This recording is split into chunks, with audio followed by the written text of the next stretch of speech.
Bonjour à tous, c'est Dorzio pour Génération Mobile. Bienvenue à notre deuxième partie du test du HTC Desire Eye concernant ici toutes ses caractéristiques techniques, son côté photo et multimédia. Commençons tout d'abord par décrire les composants qui font ce smartphone. Et bien celui-ci est un véritable haut de gamme de cette fin d'année 2014. En effet, il embarque tous les composants que l'on connaît déjà sur le HTC One M8, c'est-à-dire un processeur Qualcomm Snapdragon S801, cadence à 2,3 GHz, et soutenu par 2 Go de mémoire RAM.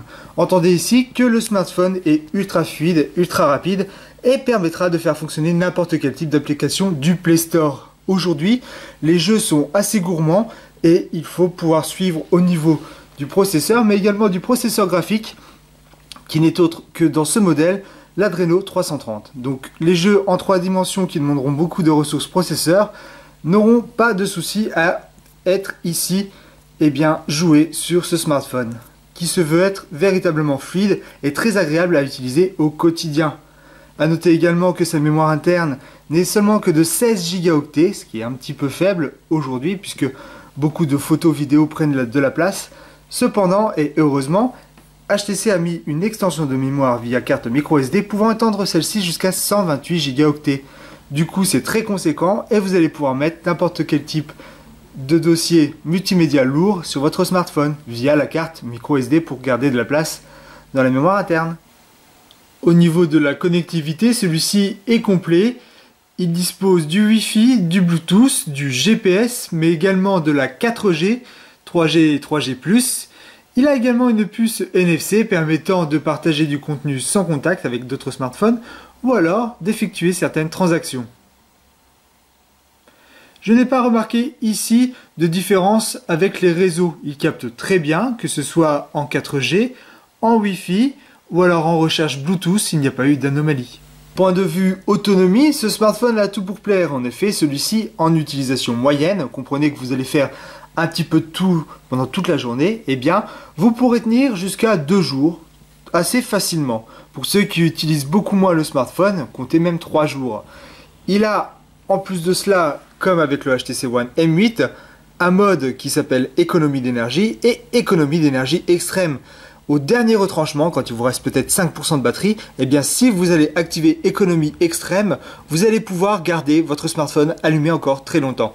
Ce qui est vraiment très pratique lorsque vous devez attendre un appel et que vous voyez que vous avez pratiquement plus de batterie et que vous n'avez pas de batterie de secours. Côté multimédia, celui-ci est véritablement dédié pour cela, puisque avec son large écran de 5,2 pouces, c'est vraiment un régal de pouvoir suivre un film sur ce genre d'appareil. En plus de ça, l'immersion est totale, grâce notamment à Boom Sound, qui vous permettra d'avoir un son stéréo vraiment clair, puissant, permettant ainsi de suivre un film vraiment dans n'importe quelle situation. Et ça, c'est vraiment très agréable. Au niveau de l'écran, celui-ci a une très bonne luminosité, mais a également des couleurs qui sont naturelles et qui sont véritablement un régal lorsque vous regardez un film. Au niveau de l'interface, on va trouver ici un HTC Sense 6. Alors je ne vais pas revenir dessus, je vous invite à aller voir le test du HTC One M8 qui en parle déjà complètement. On va retrouver bien évidemment BlinkFeed, ce conteneur d'informations vraiment très pertinent qui vous permettra de lire en un clin d'œil sur la page tous les thèmes que vous aurez sélectionnés dans les paramètres ainsi que vos réseaux sociaux et les images que vous pourriez sélectionner. Vous avez également la possibilité d'ajouter à ce smartphone la pochette HTC Dot View. C'est une petite pochette avec des petits trous. Je vous invite également à aller voir le test de cette pochette qui vous permettra d'afficher certaines informations et les notifications, mais vous pourrez également, sans ouvrir le clapet, directement répondre à un appel par exemple. Tout ceci bien évidemment est visible dans les paramètres. Vous avez également le Gest Motion Launch. Alors Gest Motion Launch, qu'est-ce que c'est? C'est simplement le fait de pouvoir sortir de veille le smartphone en faisant certains gestes. Par exemple, je vais aller sur BlinkFeed, il suffit que je fasse un glisser de la droite vers la gauche. Idem pour aller sur les applications de la gauche vers la droite. Je peux directement sortir en déverrouillage en faisant un glisser vers le bas, comme ceci pour aller vers le haut.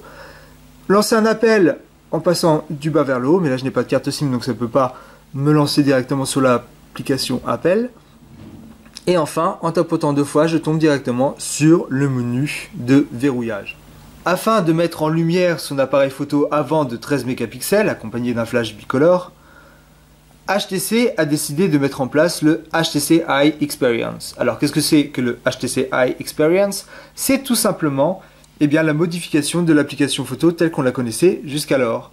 Et ce HTC Eye Experience sera déporté également sur les différents appareils de HTC One, comme le HTC One M7 ou M8 par exemple. Alors, on va voir ensemble l'application photo. Je ne vais pas revenir sur tous les paramètres. Je vous invite à voir le complément avec le test du HTC One M8 pour savoir comment se passent les paramètres dans l'application photo. Je vais juste vous parler des différences qu'il y a justement avec l'application photo telle qu'on la connaissait avant sur le HTC One M8 et celle que l'on retrouve maintenant sur le HTC Desire Eye. Alors tout d'abord, je lance l'application photo. On peut voir que c'est une application qui a de gros boutons facilement sélectionnables avec ici une pléthore de paramètres ainsi que les paramètres généraux. Vous avez ici un bouton pour le déclencheur, un bouton pour filmer. Ici, vous allez avoir accès à un menu rapide. Et ici, vous avez accès à la galerie. Alors, parlons tout d'abord des photos. Eh bien, celles-ci sont vraiment très détaillées, très nettes. On a ici le logiciel de traitement d'image de HTC qui fonctionne toujours à merveille. En effet, on va pouvoir avoir un maximum de détails. Et cette fois, on va pouvoir aller zoomer dans la photo puisque le capteur de 13 mégapixels va donner beaucoup plus de détails que ce que l'on avait avec l'ultrapixel. Le petit bémol tout de même, c'est que j'étais habitué à l'ultrapixel, à l'utiliser assez souvent dans des zones sombres, et là je dois dire que maintenant je suis obligé d'utiliser le flash. Alors c'est un petit peu bizarre, et fort heureusement, le flash bicolore que l'on trouve à l'avant, avec une couleur chaude et une couleur froide, on le retrouve également à l'arrière, avec une couleur chaude et une couleur froide, et celui-ci est ultra précis. On va pouvoir avoir donc une image qui n'est pas cramée, c'est-à-dire où il n'y a pas des zones blanches et où les pixels ne font que blanc. En effet, si je prends une photo d'un visage, même de près, celui-ci aura toujours le même détail et surtout ne va pas être coloré en blanc, ne va pas être pâle. Et ça, c'est plutôt un très bon point et c'est ce que je redoutais un petit peu par rapport à ce que l'on connaît avec l'ultrapixel. Le 13 mégapixels, que ce soit appareil photo avant ou arrière, puisqu'ils sont identiques, amène une photo détaillée avec des couleurs très justes. Il ne va pas être lésé lorsqu'il va y avoir un fort contraste, c'est-à-dire que vous avez une forte luminosité dans la photo et l'exposition va être un petit peu faussée. Non, l'autofocus se fait rapidement et on peut déclencher une photo très rapidement. C'est vraiment très agréable. Parlons maintenant des modes photo qui composent ce HTC Eye Experience et que l'on retrouve sur ce HTC Desire Eye. Nous avons ici donc le mode de paramètres rapides qui vont proposer différents modes photo et vous pouvez voir que l'on retrouve le mode panoramique 360 ou encore appareil photo que l'on avait déjà sur le HTC One M8. A noter également l'absence du mode Zoé, c'est bien dommage. Donc les nouveaux modes d'appareil photo qui apparaissent d'ores et déjà pour le HTC Eye Experience sont tout simplement photomaton, autoportrait et double capture. Commençons tout d'abord par parler de photomaton. On a ici un mode plutôt sympa qui va vous permettre de prendre 4 photos comme dans un photomaton via l'appareil photo avant de 13 mégapixels. Alors, ces photos sont vraiment excellentes au niveau des visages puisque vous allez pouvoir l'embellir. Alors, l'embellir comment? Eh bien, tout simplement grâce à cette petite barre magique. Si celle-ci est poussée à fond dans ce sens-là, vous allez avoir votre visage avec tous les défauts qui vont apparaître.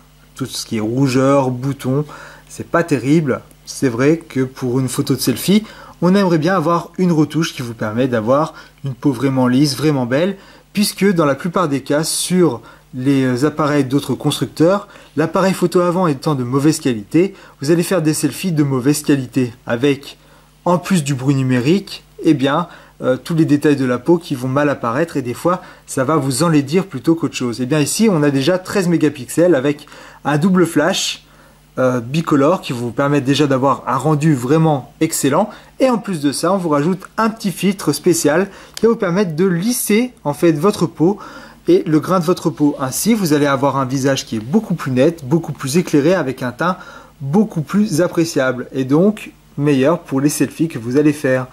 Les femmes vont être conquises par ce HTC Desire Eye, ça c'est sûr. Et les mecs aussi, vous me direz. Alors du coup, vous allez pouvoir prendre 4 photos sous format de colonne, mais également carré ou alors rectangulaire. On va rester à l'ancienne avec ce petit format colonne et on va faire donc ce mode photomaton. La mise au point se fait rapidement.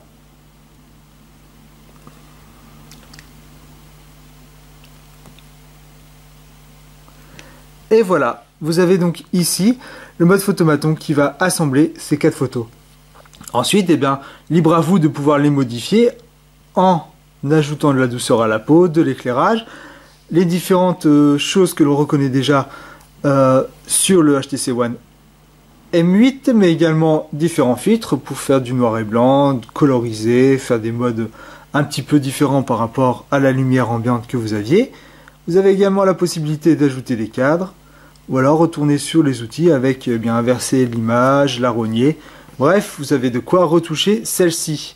Donc c'est un mode qui est vraiment très sympa, notamment avec l'embellisseur de visage, et également donc la possibilité de choisir le format de votre photo, soit en colonne, en carré ou rectangulaire. À savoir tout de même qu'avec l'embellisseur de visage, des fois les résultats sont un petit peu bizarres si vous allez vraiment à fond. Hein, c'est comme toute retouche, à un moment donné, des fois il y a ses limites, et on pourrait avoir l'impression d'être totalement maquillé. Donc c'est quelque chose qu'il faut savoir gérer suivant la lumière. On peut voir également que mon visage est très bien éclairé, et on a ici un bruit numérique qui ne se voit presque pas. Eh bien, c'est l'une des grandes surprises de ce capteur 13 mégapixels. Je pensais qu'avec la lumière ambiante, donc lumière intérieure par exemple, ou faible luminosité, eh bien l'appareil photo allait connaître quelques défauts que l'on ne connaissait pas avec l'ultrapixel. Eh bien, en fin de compte, je suis plutôt satisfait puisque les photos prises en faible luminosité, que ce soit avec le capteur avant ou arrière, puisque c'est exactement les mêmes, eh bien, sont plutôt détaillées, même si du bruit apparaît quand il y a vraiment très peu de luminosité. Et bien quand la luminosité baisse un petit peu en temps normal, beaucoup de capteurs n'arriveraient pas à suivre et donc ajouteraient beaucoup de bruit à l'image. Et bien là ce n'est pas le cas, on continue à avoir une image qui est assez nette, assez bien éclairée et bien exposée. Le logiciel de traitement d'image de HTC est vraiment puissant et ça se démontre encore avec ce HTC Desire Eye. Alors pour faire des photos en soirée, c'est vrai que l'ajout d'un flash bicolore est vraiment excellent, puisque ce flash bicolore va vous permettre de calibrer un petit peu plus la lumière par rapport à l'éclairage ambiant, et donc du coup on va pouvoir avoir des détails sur les personnages qui auront été atteints par le flash, mais ces détails là ne vont pas cramer le personnage, c'est à dire qu'on va pas avoir une personne avec un teint blanchâtre à fond ou alors des pixels qui vont être totalement blancs. Non, il va y avoir des nuances dans la lumière du fait qui est cette nuance et ce système bicolore au niveau du flash, eh bien vous allez avoir une couleur beaucoup plus naturelle, et ça c'est vraiment bienvenu, notamment lorsque l'on fait des photos en soirée par exemple. Parlons de l'autre mode encore présent pour cette HTC Eye Experience, le double capture. Alors le double capture va vous permettre de prendre simultanément une photo avec l'appareil photo avant et avec l'appareil photo arrière. Alors photo ou film bien évidemment, il suffit simplement d'appuyer sur le bouton, la mise au point se fait sur les deux appareils en même temps et vous avez capturé la double photo, ce qui est plutôt sympa. Ensuite, libre à vous encore également à les modifier ou encore à la partager rapidement grâce à ce bouton dédié. Vous avez aussi également la possibilité d'utiliser cette photo comme fond d'écran ou icône de contact directement grâce à cette petite icône qui apparaît ici. Et c'est plutôt pratique. Donc double capture, c'est vraiment sympa, notamment lorsque vous voulez prendre par exemple en fond tout un tas de personnes et vous ne vous trouvez pas sur la photo, bien là vous pouvez vous trouver sur la photo. Et en plus de ça, ce qui est vraiment cool, c'est que cette photo aura exactement la même résolution que le capteur photo arrière. Du coup, vous ne serez pas lésé par rapport aux autres personnes que vous prendrez en photo. L'autre mode photo est l'autoportrait. Alors l'autoportrait va vous permettre soit d'éclairer directement avec la lampe flash votre visage. Comme ça, vous avez une lumière ambiante qui est vraiment bien délimitée. Vous voyez ici tous les détails du caméscope par exemple, ou même en fond, vous pouvez voir ma télévision, toujours avec mon visage bien éclairé et avec bien évidemment toujours ce petit mode d'embellissement de visage. Donc vous n'avez plus qu'ensuite à prendre la pause et la photo est prise instantanément. Et vous voyez que l'éclairage est parfaitement établi sur la photo. Ça c'est vraiment sympa. Bon, elle est un petit peu cramée, c'est normal puisque la grosse source lumineuse en haut qui est ma lampe va faire le travail. Alors vous avez 3 modes de flash différents pour l'autoportrait. Flash automatique, lampe continue ou alors pas de flash du tout. Voilà pour ce mode autoportrait. Et toujours les paramètres qui sont disponibles sur les côtés. Un autre paramètre malheureusement, enfin mode photo qui n'apparaît pas encore aujourd'hui en France sur le HTC Desire Eye, et espérons qu'il arrive bientôt, hein. J'ai fait toute la mise à jour, elle n'y était pas encore. C'est ce qu'on appelle en anglais Crop Me In. Alors Crop Me In en fait c'est l'insertion d'arrière-plan. Alors l'insertion sur arrière-plan en fait, vous allez prendre une photo de vous. Alors par exemple si je prenais une photo de moi en autoportrait, eh bien le système va tout simplement me découper et m'inclure sur un fond que vous allez prendre avec la photo, l'appareil photo arrière. Alors vous voyez ici le mode de glisser va vous permettre de passer du mode photo, mode autoportrait ou mode double capture, hein. Et donc là l'appareil photo arrière peut prendre une photo. Et bien si j'avais le mode Crop Me In, on verrait apparaître moi également en train d'être pris par l'appareil photo avant et bien évidemment tout découpé. Donc on aurait la partie de mon corps visible plus la partie de ma tête qui serait rajoutée sur l'arrière-plan, qui serait pris en photo ou en vidéo avec l'appareil photo arrière.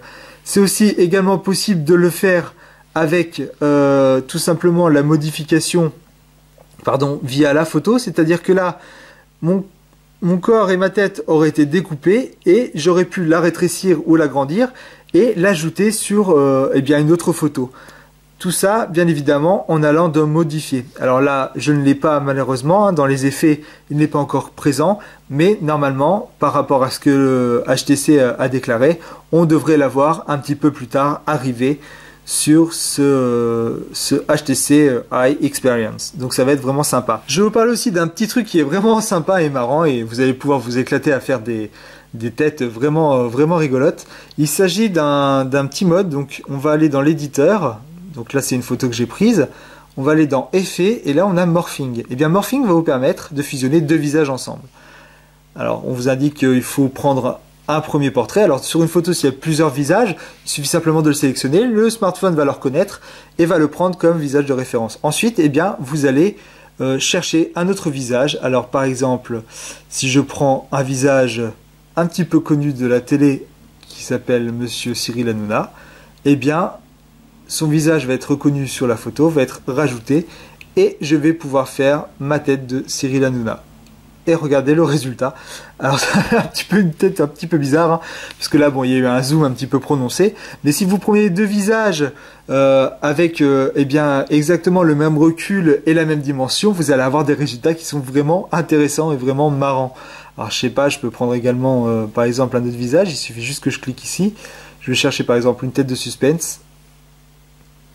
Voilà, le smartphone fait le traitement et j'ai mon visage qui apparaît en tête de suspense. Voilà, donc on peut avoir des têtes qui sont vraiment rigolotes et des résultats vraiment improbables. Par exemple, un garçon et une fille, ça va donner quelque chose d'incroyable. Et vous pouvez faire ça avec n'importe quelle photo. Photos que vous pouvez prendre avec votre appareil, mais également des photos que vous pourrez télécharger tout simplement. Alors je vous invite vraiment, si vous voulez qu'on s'amuse un petit peu, je vous invite à faire des têtes vraiment très bizarres de gens connus par exemple ou vos propres têtes et de nous les envoyer directement sur le forum, donc www.forum-generationmobile.net. Ouvrez une section topic morphing HTC Desire Eye et mettez vos résultats qui sont vraiment marrants. Ensuite, vous pouvez enregistrer la photo directement en mode photo ou alors directement une vidéo de ce morphing. Alors si j'enregistre en vidéo, on va voir le résultat. Le traitement se fait vraiment très rapidement, hein. Juste le temps d'enregistrer toute la séquence. Et une fois que la séquence est enregistrée, vous allez avoir la transformation en tête de suspense et ensuite revenir en mode normal. Voilà, un petit peu comme le clip que l'on connaît de Michael Jackson par exemple. Donc voilà les différents modes qui sont composés donc de ce HTC Eye Experience. Alors, le mode Crop Me In, je vais vous montrer tout de même ce résultat. J'ai fait une petite recherche en amont quand même, pour gagner du temps. Donc si je prends des images avec Crop Me In, vous allez voir le résultat est vraiment sympa. Par exemple ici, une personne s'est prise en photo. Alors oui, si je suis passé du mode portrait au mode paysage, malheureusement il va me faire bouger. Donc une personne s'est prise en photo avec l'appareil photo avant, et a pris ces personnes-là avec l'appareil photo arrière. Du coup, elle s'est placée n'importe où sur l'arrière-plan, elle s'est rétrécie un petit peu et voici le résultat donc de Crop Me In, donc d'insertion sur arrière-plan. Vous avez également d'autres résultats qui sont un petit peu plus chelous, par exemple carrément l'incrustation de la personne sur une autre personne. Vous avez, voilà, par exemple, vous voulez vous prendre à New York, vous n'avez pas malheureusement la possibilité d'y aller. Et bien, avec l'éditeur de photos, vous pouvez également vous découper et vous ajouter sur une autre photo que vous aurez téléchargée de New York, par exemple. Vous allez pouvoir faire le voyage autour du monde grâce à ce mode, donc Crop Me In, qui sera présent plus tard. Alors, je ne sais pas si on va pouvoir voir un autre mode. Je vais essayer de voir si des fois il ne le présente pas ici. Ah, le voici. Parfait. Nous avons ici le mode visioconférence. En fait, si vous allez appeler avec Skype, par exemple, pour ne citer que lui, eh bien l'appareil photo avant va pouvoir reconnaître jusqu'à 4 visages et zoomer dessus. En effet, là, c'est la même séquence qui a été filmée avec le smartphone, où il y avait 4 personnes devant, et eh bien l'appareil, intelligemment, va se caler sur chaque visage et faire un zoom sur ceux-ci. Et eh bien voici le résultat. Il les transforme en un zoom avec 4 carrés. Donc imaginez que vous fassiez une visioconférence avec 8 personnes qui ont donc 2 groupes de 4 avec le HTC Desire Eye, et vous allez pouvoir faire une multiconférence à 8. C'est vraiment excellent et ça vous permet donc en famille de pouvoir discuter avec un zoom sur chaque visage. Fini le temps où vous étiez obligé de bouger le téléphone d'une personne à une autre pour le voir nettement. Non, là, le smartphone intelligemment va choisir chaque visage et va faire un zoom dessus jusqu'à 4 visages maximum. C'est vraiment excellent, notamment lorsque l'on fait un Skype entre potes, entre groupes de potes par exemple. Donc voilà pour les petites nouveautés de ce que l'on appelle le HTC Eye Experience et qui est d'ores et déjà disponible sur ce HTC Desire Eye et également sur d'autres modèles HTC. HTC ici a fait le pari de l'audace en proposant un smartphone qui va permettre de rassembler un maximum de public. Le grand public visé ici seront les jeunes adultes et les plus vieux, un petit peu geeks et aussi amateurs de selfies. On a ici un smartphone qui a des performances d'un haut de gamme avec cette fois-ci un appareil photo à 13 mégapixels, fini l'ultra pixel qui pouvait en rebuter certains avec ses 4 mégapixels. Et bienvenue donc à ces 2 appareils photo qui font la différence par rapport à ce que l'on peut connaître sur le marché actuellement. De plus, son côté multimédia est vraiment excellent avec un très bon écran et surtout le son en façade Boom Sound. HTC Eye Experience apporte également un attrait indéniable en termes de fonctionnalité photo. Vous avez également un look beaucoup plus jeune et beaucoup plus dynamique qui change un petit peu du look un petit peu plus sérieux que l'on retrouve sur le HTC One M8 qui se veut être le flagship de la marque. Et nous avons ici donc un smartphone qui va toucher un public un petit peu plus différent de ce que l'on connaît avec la gamme One. Et donc un public qui était peut-être plus intéressé par d'autres marques telles que Samsung, iPhone ou encore LG ou Sony.